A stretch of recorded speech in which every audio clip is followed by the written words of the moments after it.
చెప్తా, ఆన్సర్ చెప్తారు, రేపు అసెంబ్లీలో చెప్తాను, దాని వివరాలన్నీ నేను నా దగ్గర చెప్తాను.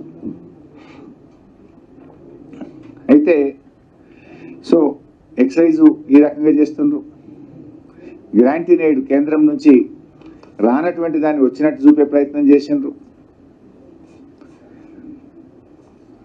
తర్వాత ఎస్జిఎస్టి అంటే జిఎస్టిది మన రాష్ట్రానికి వచ్చే ఆదాయం. ఎస్జిఎస్టి పోయినసారి మనకి 20,000 వచ్చింది లాస్ట్ ఫైనాన్షియల్ ఇయర్లో. ఈ ఇయర్ 24,000 చూపించారు, అంటే ఆల్మోస్ట్ 25% ఎక్కువ. How it is possible? అంటే పన్నులు పెంచుతారా, ఏం చేస్తారు? ఒకటేసారి 4,000 చంపి ఎట్లా వస్తుంది? అంటే ఇది కూడా ఆచరణ సాధ్యం కాకుండా అంకెల గారిలో భాగంగా పెట్టినట్టు కనబడతా ఉంది. ఇకపోతే పల్లెలకు మౌలిక వసతులు కల్పించలేదు అన్నారు. ఇంతకంటే ఇంకో జోక్ ఉంటుందా పైసా? నిన్ననే పంచాయతీరాజ్ శాఖ మంత్రి చెప్పిండ్రు ప్రతి ఊరికి ట్రాక్టర్ ఉంది, ట్యాంకర్ ఉంది అని అసెంబ్లీలో చెప్పిండ్రు. ఈ భారతదేశంలో గ్రామ గ్రామానికి ట్రాక్టరు, ట్యాంకరు, డంప్ యార్డు, వైకుంఠధామం ఉన్న ఒకే ఒక్క రాష్ట్రం ఈ దేశంలో తెలంగాణ రాష్ట్రం. మౌలిక వసతి అంటే ప్రజల కనీస అవసరాలు, ప్రతి ఇంటికి త్రాగునీరు, ప్రతి ఊరికి ట్రాక్టరు, ట్యాంకరు, చెత్త ఏరే విధానం, డంప్ యార్డు, వైకుంఠధామం, ఇవి కనీస సౌకర్యాలు. ఇట్లా మేము అన్ని గ్రామాలకు మేం చేస్తే, దేశంలో ఎక్కడ లేని విధంగా మేం చేస్తే, బడ్జెట్ ప్రసంగంలో గ్రామాలకు మౌలిక వసతులే కల్పించలేదు గత ప్రభుత్వం అని చెప్పి మా మీద నిరాధారమైన నిందలు వేస్తే ఇది ప్రభుత్వానికి న్యాయమా? ప్రజలు నవ్వుకోరా? ఇలా మీరు వచ్చినాక 8 నెలల్లో 8 పైసలు ఇవ్వలే గ్రామ పంచాయతీలకు, 8 పైసలు. I'm challenging the government. కేంద్ర ప్రభుత్వము గ్రామాలకు ఇవ్వాల్సిన 500 కోట్లు 15th ఫైనాన్స్ కమిషన్ విడుదల చేస్తే అవి కూడా 3 నెలలకెళ్ళి ఆపుకున్నారు. రాష్ట్రం ఇడిచిపెట్టింది.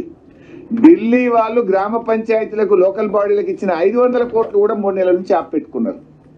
8 నెలల్లో 8 పైసలు ఇయ్యని కాంగ్రెస్ ప్రభుత్వం ప్రతి నెల టంచన్గా 275 కోట్ల రూపాయలు పల్లెలకు ఇచ్చిన మమ్మల్ని అభివృద్ధి చేయలేదనే అర్హత ఈ ప్రభుత్వానికి లేదు. ఇకపోతే గౌరవనీయులైన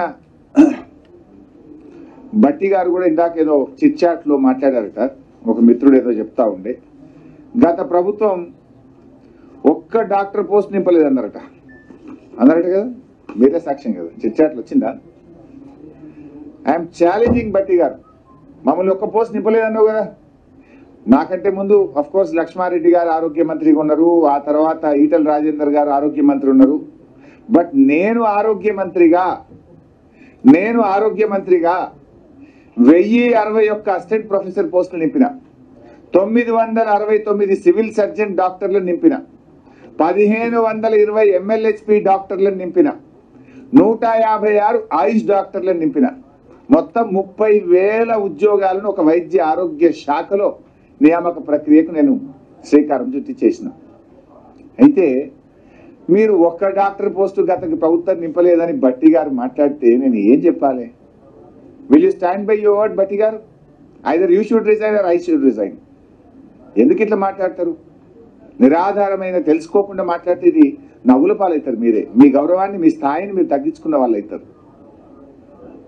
మీకు కూడా గుర్తుండే ఉంటుంది, నేను ఆ ఉత్తగూడి పోస్టులు ఆ శిల్పారామం దగ్గర పెద్ద ఫంక్షన్ పెట్టి ప్రోగ్రామ్ పెట్టి పంచిన, ఒకటే రోజు ఇచ్చిన ఆర్డర్లు 15,000 మందికి ఒక రోజు ఇచ్చినట్టు 900 మందికి ఒక రోజు ఇచ్చిన. నువ్వు ఒక పోస్టు డాక్టర్ పోస్ట్ నింపలేదని బట్టి గారు మాట్లాడితే నేను ఏం చెప్పాలిగా? ఇక వైద్యం అట మేము వచ్చినాక నిర్లక్ష్యం, గత ప్రభుత్వంలో నిర్లక్ష్యం అయిందట, వీళ్ళు ఉద్ధరిస్తురట. ఏ దవాఖానకన్నా ఉస్మానియాకి పోతావా, గాంధీకి పోతావా, నీలోఫర్ పోతావా, నిమ్స్కి పోతావా, అది ఎవరిని అడిగే చెప్తారు పోయిన గవర్నమెంట్ మంచిగున్నా ఇప్పుడున్న గవర్నమెంట్ మంచిగుందా. మందులు బయటకు ఎవరు రాస్తారు? గత గవర్నమెంట్ ఉండగా అన్ని మందులు దొరుకుతుండే, ఇప్పుడు సగం బయటకు రాస్తుంది.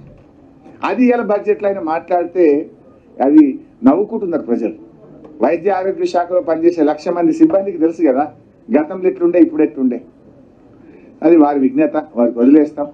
బట్ ఏది ఏమైనా మళ్ళీ నేను ఫైనల్ గా చెప్పేది ఏంటంటే బడ్జెట్ అనేది మాత్రం పూర్తిగా ఆత్మస్థుతి పరనిందలతో కూడుకున్నది.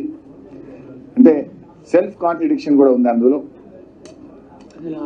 ప్రజల ఆశల్ని నీరుగార్చినటువంటి బడ్జెట్ ఈ బడ్జెట్. ఇంకా అన్ని వివరాలతో రేపు ఎల్లుండి బడ్జెట్ చర్చలో కూడా నేను పాల్గొంటాను.